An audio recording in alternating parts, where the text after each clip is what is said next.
தம்பி. நீயாக்கா? வாக்கா. என்னங்க, யார் அது? இருமா வந்துடுறேன். இருக்கா வந்துடுறேன். எங்க அக்காவும் எங்க அக்கா பையனும் வந்திருக்காங்க. எதுக்கு வந்திருப்பாங்க? காசு கேட்கதான் வந்திருப்பாங்க. ஏதாவது சொல்லி அமுச்சு விடுங்க.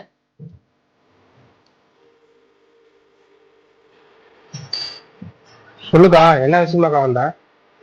பையனுக்கு கல்யாணம் வச்சிருக்கேங்கன்னு உன்னை பார்த்து பத்திரிக்கை வச்சுட்டு போலான்னு தான் வந்தேன். அப்படியாக்கா? வாக்கா உள்ள வாக்கா. முன்னே சொல்ல மாட்டீங்க. உள்ளலாம் வேணாமாம்மா. கல்யாணம் வச்சிருந்தோம், அதான் சொல்லிட்டு போலான்னு வந்தோம். உங்ககிட்ட காசு பணம் கேட்டு நாங்க வரலாமாம்மா. எங்க அம்மா தான் தம்பி தம்பின்னு உருகிட்டு இருக்குது. எங்க அம்மாக்கு என்ன சொன்னாலும் புத்தி வராது. ஆமா போலாம். ஏமா நம்மளதான் மதிக்க மாட்டேங்கிறாங்கல்ல, ஏன் மறுபடியும் வந்து அவமானப்படுறான்? என்னதான் இருந்தாலும் அவன் என் தம்பி கண்ணு. நான் போன காலத்துக்கு அவன் மாமன் தான் எனக்கு எதா இருந்தாலும் வந்து நிக்கணும். நம்ம கிட்ட காசு பணம் இல்லைனாலும் நமக்கு சொந்த பந்த 4 பேர் வேணும் கண்ணு.